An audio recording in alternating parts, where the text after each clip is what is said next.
Hello students, welcome to toppers village. आज हम discuss करेंगे क्लास 11th मैथ्स का सबसे इम्पोर्टेंट टॉपिक फंक्शंस।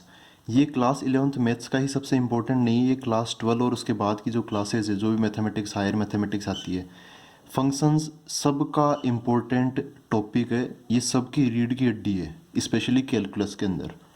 तो फंक्शंस के कई नाम है, मैप और मैपिंग्स भी बोलते हैं। और ये जनरली स्टार्टिंग की जो फेज़ होती है उसके अंदर ही समझ में नहीं आता है। कई स्टूडेंट्स को कन्फ्यूजन रहता है कि ये भाई कोई रिलेशन है, वो फंक्शन होती है या नहीं होती। ठीक है, तो वही चीज़ हम आज डिस्कस करेंगे।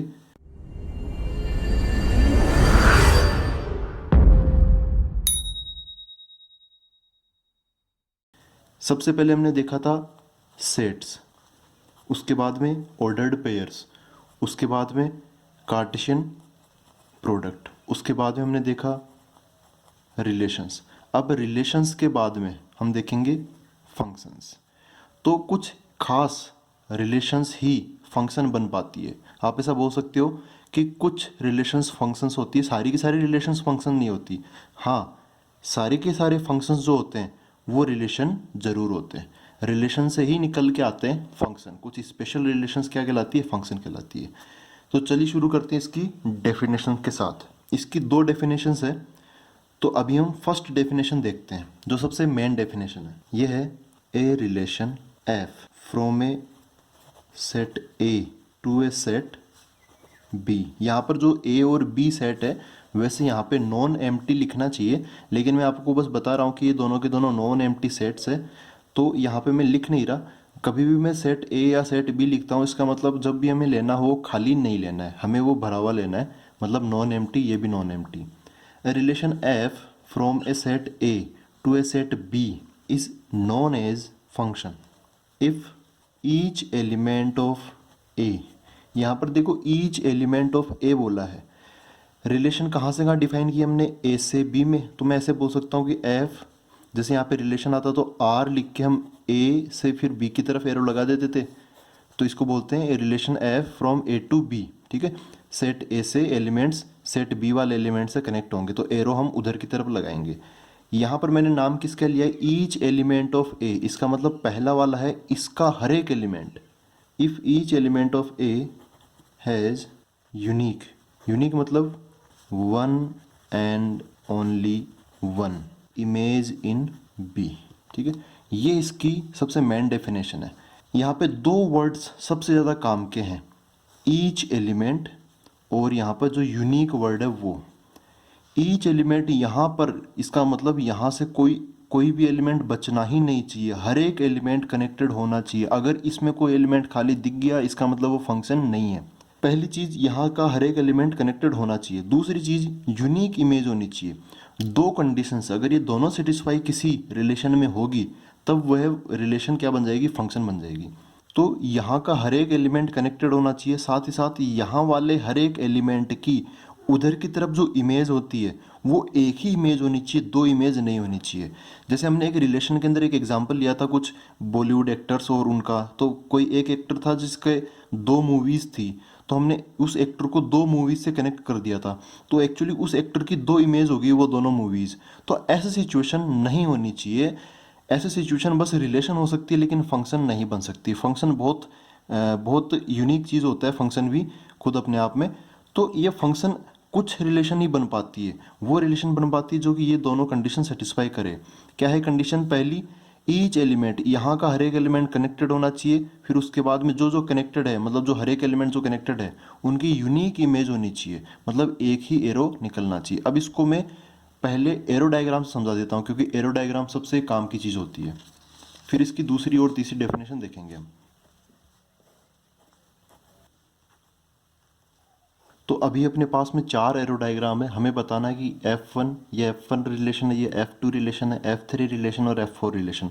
रिलेशन तो सभी है ये, लेकिन इनमें से कौन सी रिलेशन है F1 से लेके F4 तक जो कि फंक्शन भी कहला सकती है?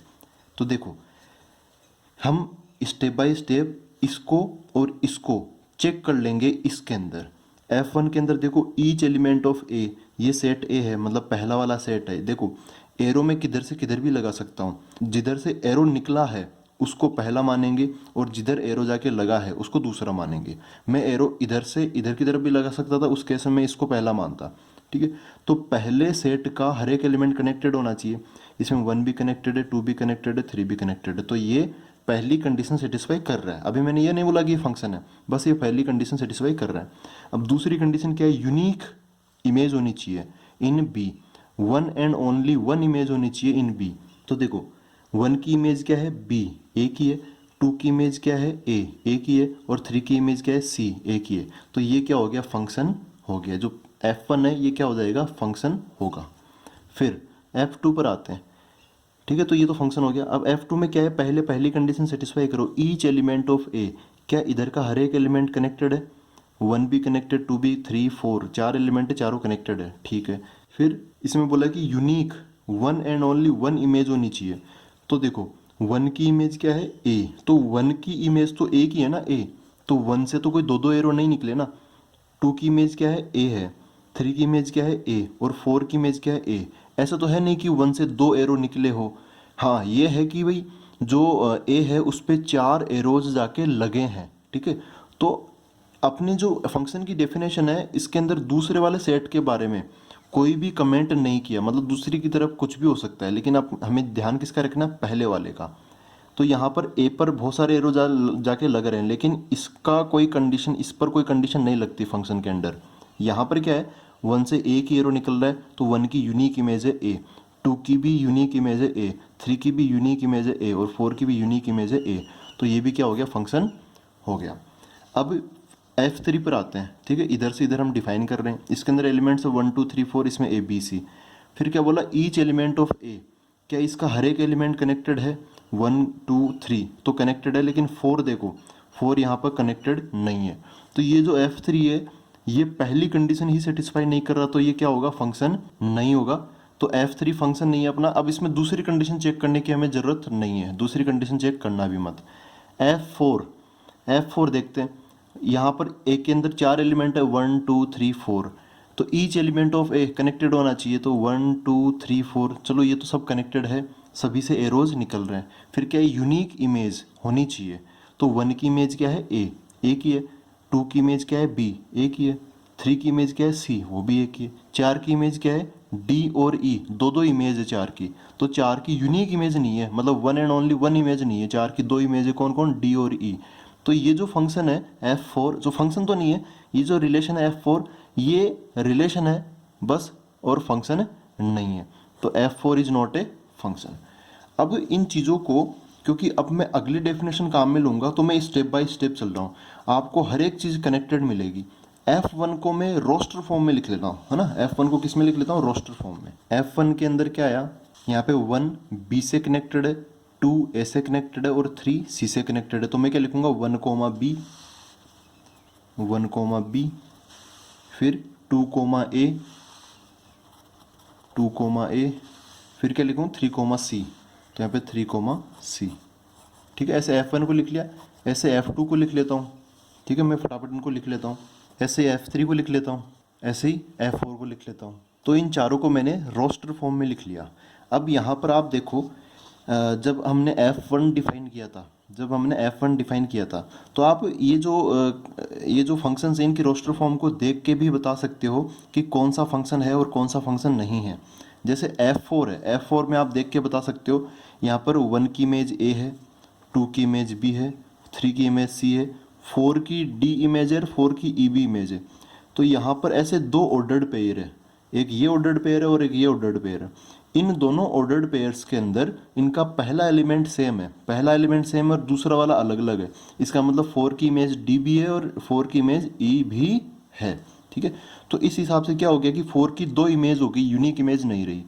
तो हम एक रोस्टर फॉर्म में डेफिनेशन बनाएंगे इसकी फंक्शंस की, उनमें ऐसे लिखेंगे कि किसी एक ऑर्डर्ड पेयर, जो जितने भी ऑर्डर्ड पेयर है उसमें 2 ऑर्डर्ड पेयर्स के अंदर पहला वाला एलिमेंट सेम नहीं होना चाहिए। ऐसी डेफिनेशन होगी अपनी रोस्टर फॉर्म में। अब F3 देखो, यहाँ पे F3 फंक्शन नहीं था, तो रोस्टर ऐसे एरो डायग्राम में तो आसान होता है देखना कि भाई यहाँ पे कोई खाली बचा है या नहीं बचा। रोस्टर फॉर्म में आपको समझने के लिए, तो F4 तो फंक्शन नहीं हुआ ना, क्योंकि 4 4 यहाँ पे 2 बार आ गया। F3 इसके अंदर यहाँ पे 1 2 3 4 4 लोग थे, लेकिन यहाँ पर हमें 4 से स्टार्ट होने वाला कोई दिख ही नहीं रहा। 1 से स्टार्ट होने वाला दिख गया, 1 से स्टार्ट होने वाला दिख गया, 2 से स्टार्ट होने वाला दिख गया, 3 से स्टार्ट होने वाला दिख गया, लेकिन 4 से स्टार्ट होने वाला कोई दिखा ही नहीं। तो यहाँ पर 4 कोमा समथिंग वो तो आया ही नहीं, 4 कोमा समथिंग यहाँ पर आया ही नहीं। इसका मतलब हर एक एलिमेंट कनेक्टेड नहीं है एक का। 1 2 3 तो है, लेकिन 4 कनेक्टेड नहीं है। एक के अंदर कौन है, F3 के लिए एक के अंदर कौन है, 1 2 3 4, लेकिन 4 यहाँ पे दिख ही नहीं रहा। इसका मतलब F3 फंक्शन नहीं है। रोस्टर फॉर्म में आपको दिखना चाहिए कि सेट ए कौन है और सेट बी कौन है। एरो डायग्राम में तो दिख जाता है, डायग्राम में तो सब दिख जाता है, लेकिन यहाँ पर आपको दिखना चाहिए। यहाँ पर ऐसे लिखा हुआ आएगा कि ए के अंदर 1 2 3 4 है और बी के अंदर ए बी सी है। तो ए को देखते हुए यहाँ पे 4 भी आना चाहिए, लेकिन यहाँ पे 4 से स्टार्ट होने वाला कोई आया ही नहीं। फिर F2 के लिए ए क्या है, 1 2 3 4, और यहाँ पर 1 2 3 4 आ भी रहा है। ठीक है, ए हाँ ये है कि भाई दूसरा वाला एलिमेंट सब में सेम है, लेकिन वो कोई मैटर नहीं करता। दूसरे वाले जो सेट है उसके कोई दूसरे वाले सेट पर कोई कंडीशन नहीं होती, अपने डेफिनेशन पर बी पे कोई कंडीशन नहीं है, तो ये फंक्शन हो जाएगा। फिर F1 के लिए ए क्या था, 1 2 3, तो F1 में 1 2 3 आ भी गया, और ऐसा कोई दो सेट तो आए ही नहीं जिनके अंदर पहला एलिमेंट सेम हो। सब में अलग है, 1 अलग है, इसमें 2 है, इसमें 3 है, सब में अलग अलग है, तो ये क्या हो गया, फंक्शन हो गया। तो अब हम इन एग्जांपल्स के बेसिस पे, रोस्टर फॉर्म के बेसिस पे फंक्शन की रोस्टर फॉर्म वाली डेफिनेशन लिखते हैं। In other words, a function f from a to b such that the domain of f is a and no two distinct ordered pairs in f have the same first element। ये definition है, second definition function की। A function F is a relation from, वो लिखना मैंने यहाँ पे भूल गया, from A to B such that domain of F is A. देखो भाई यहाँ पर ये ए सेट होता है और ये बी सेट होता है, तो इधर के जो जो एलिमेंट कनेक्टेड हैं, जैसे मान लो यहाँ पे बहुत सारे हैं लेकिन ये कनेक्टेड है, ये जो कनेक्टेड है उनका सेट क्या कहलाता है, डोमेन कहलाता है। ये इतना सा सेट क्या कहलाएगा, डोमेन। जो इधर से कनेक्टेड है वो, ठीक है, समझो कि ये 4 एलिमेंट इन तीनों से कनेक्टेड है, बाकी बच गए, तो ये सेट क्या कहलाता है, रेंज कहलाता है। ये ऑलरेडी रिलेशन के अंदर आ चुकी है। डोमेन और रेंज क्या होता है, इधर से जो कनेक्टेड है वो डोमेन, इधर से जो कनेक्टेड है वो रेंज, और इधर का पूरा सेट, दूसरा वाला पूरा का पूरा सेट क्या कहलाता है, कोडोमेन। फिलहाल अब क्या है, देखो अब फंक्शन में क्या हुआ कि इधर के सारे एलिमेंट्स कनेक्टेड होंगे, तो डोमेन इतना सा तो होने का नाम ही नहीं है, क्योंकि ऐसे करोगे तो फिर तो 2 एलिमेंट बच जाएंगे इधर की तरफ। तो ये पूरा का पूरा ही क्या होगा, इस बार फंक्शन के लिए पूरा का पूरा क्या होगा, पूरा का पूरा ही क्या होगा, डोमेन होगा। फिर इधर से सारे के सारे एलिमेंट कनेक्ट हो भी सकते हैं, नहीं भी हो सकते, तो इधर कोई लफड़ा नहीं है। पूरा का पूरा तो कोड डोमेन अभी भी कहलाएगा, और जो जो कनेक्टेड है वो रेंज में कहलाएंगे। बस ये है कि इधर के सारे एलिमेंट कनेक्टेड हैं, इसका मतलब डोमेन में सारा का सारा सेट ही आ जाएगा। इसका मतलब डोमेन बराबर क्या हो जाएगा, ए हो जाएगा। ए बराबर क्या हो जाएगा, डोमेन हो जाएगा। तो क्या बोला, सच that domain of F is ए। पूरा का पूरा पहला वाला सेट क्या कहलाएगा, डोमेन, और पूरा का पूरा दूसरा वाला सेट क्या कहलाएगा, कोडोमेन। फिलहाल हम आगे आते हैं। And no two distinct ordered pairs, यहाँ पे 2 अलग अलग ऑर्डर्ड पेयर्स थे जिनका पहला एलिमेंट सेम था, तो ये फंक्शन नहीं हो पाया। तो फंक्शन होने के लिए क्या जरूरी है, no two distinct ordered pairs in F have the same first element. जो फर्स्ट एलिमेंट रखने वाले हैं वो ऐसा सिचुएशन आनी ही नहीं चाहिए फंक्शन के लिए। अगर आ गई तो फिर फंक्शन नहीं होगा, अगर ऐसी सिचुएशन नहीं है तो वो क्या कहलाएगा, फंक्शन कहलाएगा। तो ये दूसरी डेफिनेशन थी, जिनके इस डेफिनेशन से रिलेटेड एग्जांपल ऐसे दिखाई देंगे आपको। ठीक है, तो अब हम फंक्शन से रिलेटेड कुछ और छोटी मोटी चीज़ें नोट के अंदर कवर कर लेते हैं। तो पहला पॉइंट ऐसा है, if F is a function from A to B, ठीक है, and A comma B belongs to F. तो ऐसा ऐसा समझो कि इधर ऐसी सिचुएशन है, इसके अंदर ए एलिमेंट है, इसके अंदर बी एलिमेंट है, ये इससे ऐसा कनेक्टेड है। ठीक है, तो इधर से इधर हम फंक्शन डिफाइन कर ही रहे हैं, ये सेट ए है, ये सेट बी है, तो मैंने इस बार एक एक एलिमेंट लिए। आप इस तरीके समझ सकते हो। ऐसा भी हो सकता है कि सी किससे कनेक्टेड हो, डी से कनेक्टेड हो। तो ऐसा भी ले सकते हो, ए के अंदर दो एलिमेंट आ गए ए और सी, बी के अंदर दो एलिमेंट आ गए बी और डी, ए बी से कनेक्टेड है, सी डी से कनेक्टेड है। तो जब मैं एफ को रोस्टर फॉर्म में लिखूंगा तो एक तो ऑर्डर्ड पेयर आ जाएगा ए कोमा बी, और एक ऑर्डर्ड पेयर आ जाएगा C comma D, C D से कनेक्टेड है ना, तो सी कोमा डी ऐसे आ जाएगा। तो आप बोल सकते हो कि यहाँ पर फंक्शन जो है वो ए से बी में डिफाइन है, ए से बी की तरफ जा रहा है। फिर दो ऑर्डर्ड पेयर है, एक तो ये वाला और एक ये वाला।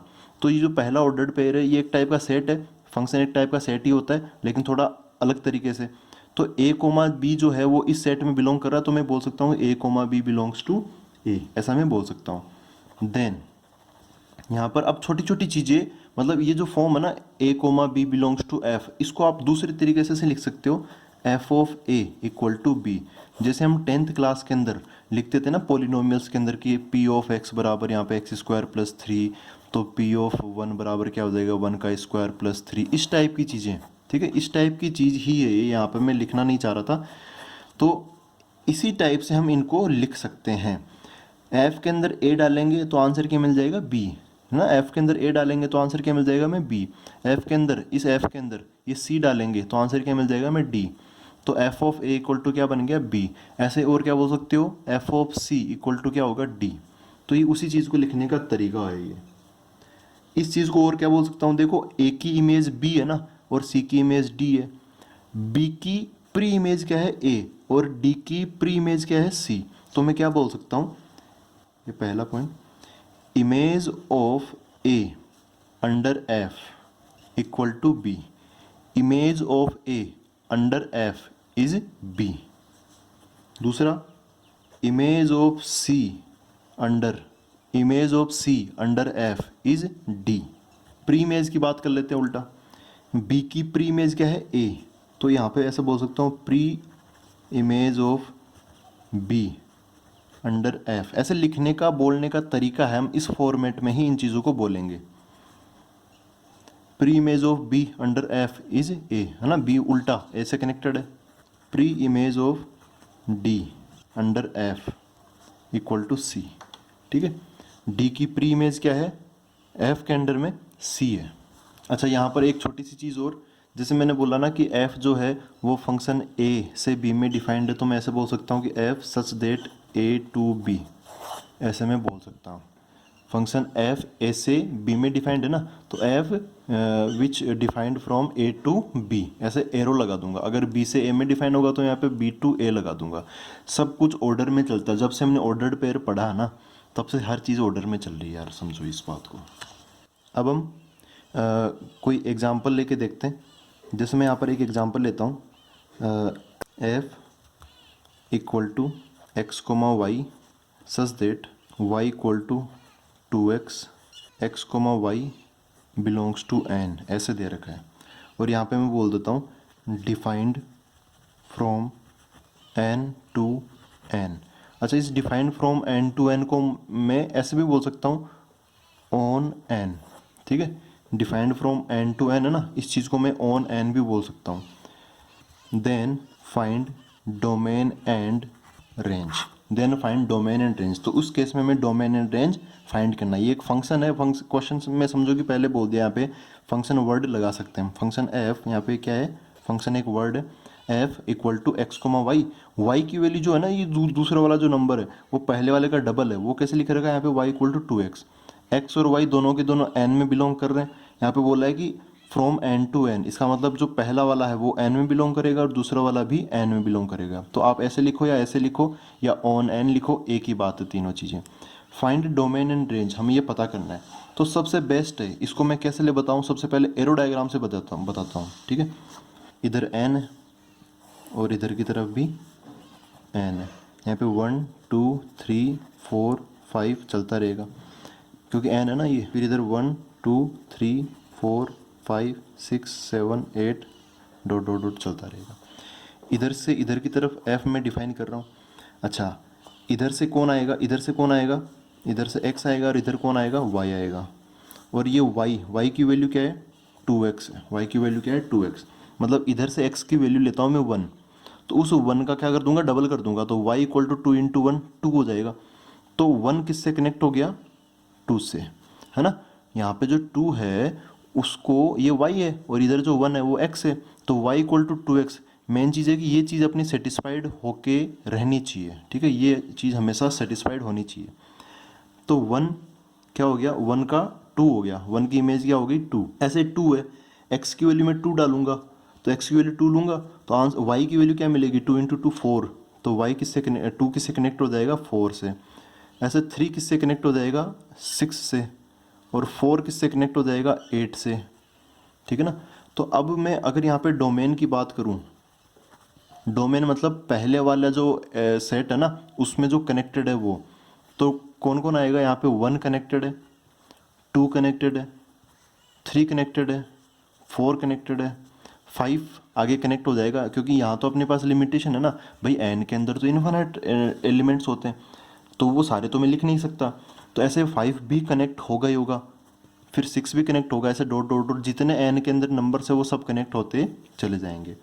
रेंज के अंदर क्या बोलूँ, रेंज के अंदर क्या है, यहाँ पर देखो रेंज है मतलब दूसरे वाले सेट में जो कनेक्टेड है बस वो, तो 1 कनेक्टेड नहीं है तो रेंज में 1 नहीं आएगा, फिर 2 कनेक्टेड है तो यहाँ पे 2 आ जाएगा, फिर अगला 4 कनेक्टेड है, फिर 6 कनेक्टेड है 5 नहीं है, फिर अगला 8 कनेक्टेड है, तो ये क्या है, set of even natural numbers, set of even natural numbers.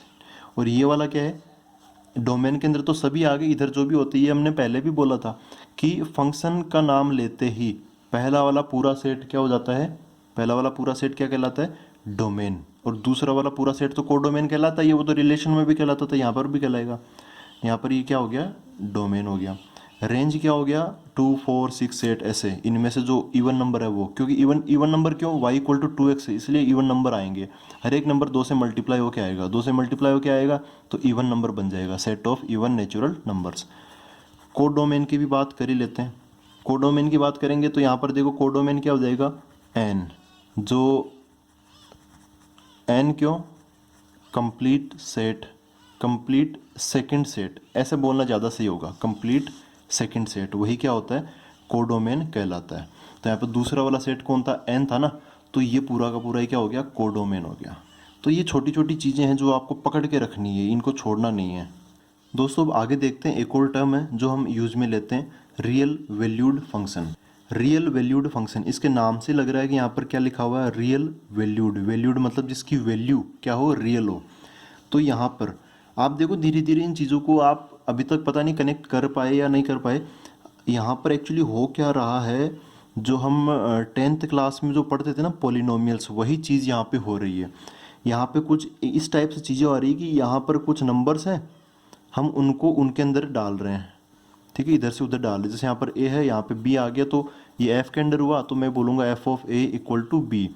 तो ये जो ए है ये एक टाइप से क्या है इनपुट, और ये क्या निकल के आया आउटपुट, ठीक है। वैल्यूड, रियल वैल्यूड फंक्शन मतलब ऐसा फंक्शन जिसकी वैल्यू क्या हो रियल हो, वैल्यू मतलब आउटपुट, वैल्यू मतलब क्या आउटपुट, आउटपुट मतलब क्या वैल्यू, तो वैल्यू रियल होनी चाहिए, इसका मतलब आउटपुट रियल होना चाहिए, आउटपुट रियल होना चाहिए मतलब यहाँ से जो कनेक्टेड है वो क्या होनी चाहिए रियल होनी चाहिए।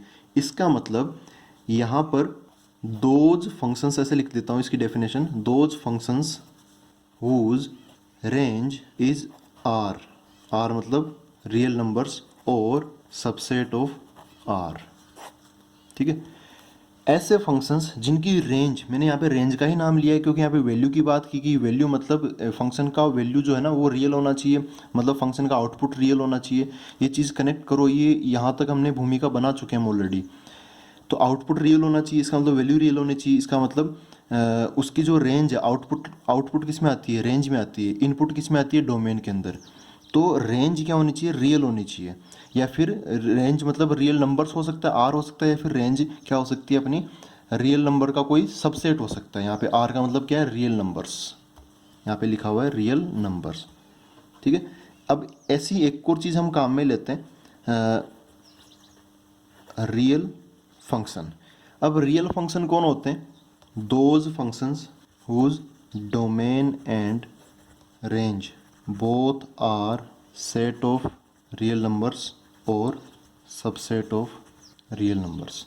अब इसमें क्या है, रियल फंक्शन है, इसका मतलब वैल्यू या फिर इनपुट या आउटपुट दोनों के बारे में कुछ नहीं बोला, इसका मतलब इसमें सब कुछ रियल ही है। तो मैंने यहाँ पे एक और वर्ड जोड़ दिया, पहले डोमेन तो था ही था, इस बार डोमेन सॉरी पहले रेंज तो था ही था, यहाँ पर मैंने डोमेन भी जोड़ दिया। तो डोमेन और रेंज दोनों के दोनों क्या होनी चाहिए, या तो रियल नंबर का सेट ही हो जाए पूरा का पूरा, या फिर उसका कोई सबसेट हो जाए। मतलब कुल मिला के बात ये है, डोमेन भी रियल, रेंज भी रियल, इनपुट भी रियल, आउटपुट भी रियल, तो फंक्शन क्या हो जाएगा, रियल फंक्शन कहलाता है।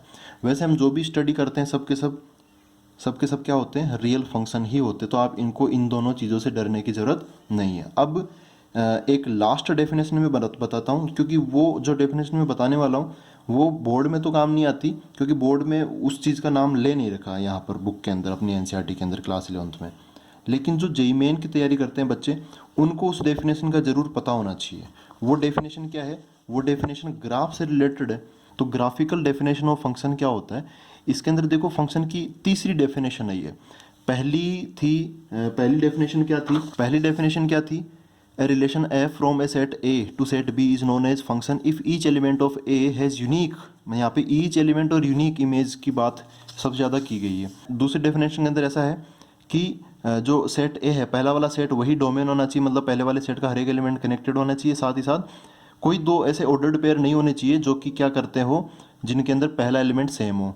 तो ये जो चीज़ था, ये समझ सकते हो एरो डायग्राम के लिए बेस्ट था, ये जो चीज़ है ऑर्डर्ड पेयर के लिए बेस्ट है, जैसे मतलब रोस्टर फॉर्म में लिखा हो। तो अब अगर ग्राफ कभी बना हुआ हो या फिर हम ग्राफ बना लेते हैं, तब उसके लिए ये चीज़ इंपॉर्टेंट होती है, डेफिनेशन इंपॉर्टेंट होगी। इसमें क्या बोला है, अब डेफिनेशन को समझते हैं।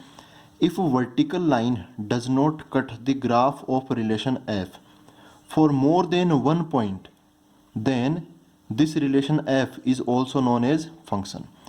आप जो भी एक्सप्रेशन दे रखा है उसका ग्राफ बना लो। ग्राफ हो सकता है ऐसा बन जाए, हो सकता है ग्राफ ऐसा बन जाए। आपको क्या करना है, एक वर्टिकल लाइन बनानी है। वर्टिकल लाइन बना लेते हैं ऐसे, और जानबूझकर वो वर्टिकल लाइन वहाँ बनानी है जहाँ पर वो अपने वाले ग्राफ को कट जरूर करे। जैसे मैं इसका यहाँ बना लेता हूँ, इसका यहाँ पे बना लेता हूँ। अब ये जो लाइन मैंने यहाँ पे बनाई, इसको इधर मत बना लेना, क्योंकि उससे अपना जो मतलब वो सिद्ध नहीं होगा। तो आप जानबूझकर लाइन वहाँ बनाना जहाँ पर अगर हो सके तो ज़्यादा से ज़्यादा पॉइंट्स कट हो सके, ठीक है। बनानी वर्टिकल लाइन नहीं है, हॉरिजॉन्टल लाइन मत बना देना। वर्टिकल मतलब ऐसे ऊर्ध्वाधर लाइन बना देना, जो ऊपर से नीचे की तरफ जाती है, फिर नीचे से ऊपर की तरफ जाती है। तो अगर ये जो लाइन है वो ग्राफ को एक से ज़्यादा, ठीक है, for does not cut more than one point, for more than one point, एक पॉइंट से ज़्यादा कट ना करे, तो वो जो ग्राफ होता है वो फंक्शन का ग्राफ होता है।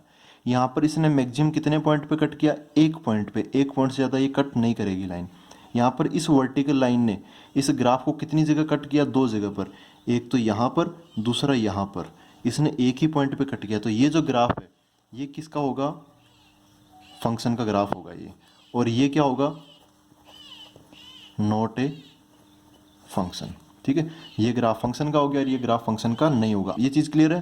तो अब हम इन्हीं से रिलेटेड कोई एक एग्जांपल करते हैं। अब ऐसा क्यों होता है, ये बहुत नॉर्मल सी चीज़ है। जैसे ये जो पॉइंट है, आप समझो कि ये अगर कोई पॉइंट है, तो यहाँ पर इस पॉइंट को मैं ऐसे लिख सकता हूँ x1, y1, ऐसा लिख सकता हूँ या नहीं लिख सकता, लिख सकते हैं। चलो इस पर भी आते हैं। इस पहले वाले पॉइंट को मैं ऐसे लिख लेता हूँ x1, y1। अब चूंकि ये एक वर्टिकल लाइन है, तो यहाँ वाला जो ये जो पॉइंट क्या होगा, इसका जो x कोऑर्डिनेट होगा वही इसका होगा, वर्टिकल लाइन है ना ये, तो ये क्या होगा, x1, 0 हो जाएगा। इसका x कोऑर्डिनेट क्या होगा, इसका x1 है, इसका भी x1 है, तो इसका भी क्या हो जाएगा, x1 हो जाएगा। हाँ, इसकी हाइट अलग है, ये यहाँ आ रहा है, ये यहाँ आ रहा है, तो इसका जो y कोऑर्डिनेट है उसके वाले से अलग हो जाएगा, उसको मैं y2 बोल देता हूँ। तो आप ध्यान से देखो, यहाँ पर तो x1, y1 है, ये जो ऑर्डर्ड पेयर है वो इसके अंदर बिलोंग कर रहा है, और ये यहाँ पे दो ऑर्डर्ड पेयर्स है जो कि F2 के अंदर आ रहे हैं, तो x1, इन दोनों ऑर्डर्ड पेयर्स का ध्यान से देखो तो पहला वाला एलिमेंट क्या है, सेम है। और यही तो डेफिनेशन जब हमने रोस्टर फॉर्म में लिखी थी, इसी चीज़ के लिए तो मना किया था। यहाँ पे डेफिनेशन क्या थी, no two distinct ordered pairs in F have the same first element. यहाँ पर x1 y1 और x1 y2 इन दोनों का फर्स्ट एलिमेंट सेम है, इसका मतलब ये फंक्शन नहीं बनता। उसी चीज़ को ग्राफ में हमने ऐसे रिप्रेजेंट कर सकते हैं, बड़ी नॉर्मल सी चीज़ है ना। दोस्तों अभी तक जो हमने पढ़ा है, अब मैं उसको यहाँ पर सेट बिल्डर के तरीके से और उसको समझ लेते हैं कि भाई कौन सा फंक्शन है और कौन सा फंक्शन नहीं है। हमें बताना है कि अब देखना है कि F1 फंक्शन है या नहीं, या फिर F2 फंक्शन है या नहीं। इन दोनों एग्जाम्पल्स में से एक फिक्स एक फंक्शन है और दूसरा जो है वो ओनली रिलेशन है, फंक्शन नहीं बन पाता वो। ठीक है, हमें पता करना है कि कौन सा फंक्शन और कौन सा फंक्शन नहीं है। पहला तरीका क्या है, डायग्राम बना लो। y equal to X square, Y equal to X square, इसका डायग्राम बना लेते हैं हम। कैसे, अब डायग्राम बनाने के लिए तो वो टेबल बनानी पड़ेगी, x और y। 1 डालूंगा तो आंसर क्या मिलेगा, 1 मिल जाएगा। फिर 2 डालूंगा तो आंसर क्या मिलेगा, 4 मिल जाएगा। ऐसे ही एज x और y बिलोंग्स टू r है, तो क्या बोल सकता हूँ मैं, -1 डालूंगा, क्योंकि -1 तो रियल नंबर में आता है, ये -1 में मैं इसमें डाल सकता हूँ तो 1 मिल जाएगा। ऐसे -2 भी डाल सकता हूँ तो 4 मिल जाएगा। ठीक है, अब इन चीज़ों का अगर आप डायग्राम बनाओगे तो इसका डायग्राम कुछ इस टाइप का बनता है। वैसे ही इधर की तरफ आते हैं तो यहाँ पे क्या है, x equal to Y square है, तो मोर कॉम्प्लिकेटेड कौन है, वाई स्क्वायर है ना। y की वैल्यूज हम डालने से चालू करेंगे क्वेश्चन को, यहाँ पे x और यहाँ पे y। तो y की वैल्यू क्या डालूंगा, अगर मैं 0 डालूंगा तो 0 का स्क्वायर 0 आ जाएगा। ये चीज़ इधर भी आ सकती थी। 1 डालूंगा, y की वैल्यू 1 डालूंगा, क्योंकि x और y बिलोंग्स टू r है, मैं कुछ भी रख सकता हूँ। तो y की वैल्यू 1 रखूंगा तो यहाँ पे ये 1 मिल जाएगा। अच्छा, y की वैल्यू -1 रखूंगा तो यहाँ पर 1 मिल जाएगा, क्योंकि -1 का स्क्वायर कर देगा ना, -1 का स्क्वायर। तो x इक्वल टू क्या मिल जाएगा, 1 ही मिल जाएगा मेरे को। ऐसे -2 पर 4 मिल जाएगा और 2 पर 4 मिल जाएगा। तो इन चीज़ों का अगर हम डायग्राम बनाएंगे, 0 पर 0, फिर 1 पर 1 इधर आ जाएगा, फिर 1 पर -1 वो इधर की तरफ आ जाएगा, ऐसे और ऊपर ऐसे। तो इसका डायग्राम कुछ इस टाइप का बनेगा। आप बहुत सारे पॉइंट्स लेके बनाओगे ना तो ऐसा ही डायग्राम बनेगा। तो अब वो जो वर्टिकल लाइन टेस्ट था उससे आप बता सकते हो कि कौन सा फंक्शन है कौन सा फंक्शन नहीं है। यहाँ पे वर्टिकल लाइन बनाया और यहाँ पर वर्टिकल लाइन बनाया, यहाँ पर एक ही पॉइंट पे इसने कट किया, यहाँ पर 1 और 2 पॉइंट्स पे यहाँ पर कट किया। तो ये तो क्या है, फंक्शन, और ये क्या है, फंक्शन नहीं है। यहाँ पे नॉट ए फंक्शन और यहाँ पर फंक्शन। ठीक है, तो ये जो तरीका था इससे हमने ग्राफ से फटाफट कर लिया, लेकिन ये बोर्ड के अंदर नहीं है। तो बोर्ड के हिसाब से हम क्या कर सकते हैं, यहाँ पर हम ऑर्डर्ड पेयर बना के बता सकते हैं, ऑर्डर्ड पेयर्स। ठीक है, तो यहाँ अच्छा दूसरी चीज़ आप कुछ और तरीके से भी बता सकते हो, ऐसे नहीं एक ही तरीका है। कैलकुलस है, यहाँ पर कई तरीके होते हैं। यहाँ पर सबसे अच्छी चीज़ क्या है, थ्योरी तो होती है कम और क्वेश्चन बनते हैं बहुत सारे, तो कम से कम थ्योरी याद रखनी पड़ती है हमें यहाँ पर। तो इसको मैं आप कई कई तरीकों से कर सकते हो, मैं इसको कई तरीकों से कर सकता हूँ। यहाँ पर ऐसे ले लेता हूँ, y equal to X square है हमें। अब यहाँ पर अगर मैं 0 डालूंगा तो मुझे क्या मिल जाएगा, 0 मिल जाएगा। फिर मैं यहाँ पे 1 डालूंगा तो क्या मिल जाएगा, 1 मिल जाएगा। फिर 2 डालूंगा तो क्या मिल जाएगा, 4 मिल जाएगा। ठीक है ना। अब ऐसे -1 डालूंगा यहाँ पर -1 मेरे को लिखना x, y ही है। ठीक है, तो x की जगह -1 डालूंगा तो y की जगह क्या मिल जाएगा, मेरे को 1 मिल जाएगा। -1, 1 -2, 4 ऐसे बहुत सारे मिलते ही रहेंगे। ये इसके अंदर रोस्टर फॉर्म में लिख लिया हमने F1 को। ऐसे इसको लिखते हैं। इसकी रिलेशन क्या है, इसकी रिलेशन ये है x equal to Y square. तो x equal to Y square को मैंने यहाँ पे लिखा। अब लिखना हमें x, y ही है। तो F2 के अंदर कौन आएगा देखो। अब कॉम्प्लिकेटेड कौन है, y है ना, तो y की वैल्यू रखना चालू करते हैं। तो जैसे मैं 0 रखूंगा, y की वैल्यू 0 रखी तो 0 का स्क्वायर क्या हो गया, 0। x इक्वल टू 0 हो गया, 0, 0। अब y की वैल्यू 1 लिख देता हूँ तो 1। अच्छा, y की वैल्यू दूसरे स्थान पर है ना, तो दूसरा स्थान में पहले फिल करूँगा। y की वैल्यू 1 रखी तो x की वैल्यू क्या मिल गई, मुझे 1 मिल गई। अब अगला y की वैल्यू में क्या डाल, y की वैल्यू इस बार में -1 ले लेता हूँ, ऐसे समथिंग कोमा -1। मैं -1 इसमें डालूंगा तो x की वैल्यू क्या मिल जाएगी, मेरे को 1 मिल जाएगी ऐसे। फिर आगे से आगे चलता ही रहेगा। तो फिर से वही डेफिनेशन अपनी, यहाँ पर तो सभी जो यहाँ पे ऑर्डर्ड पेयर्स है सबका पहला एलिमेंट अलग अलग ही है।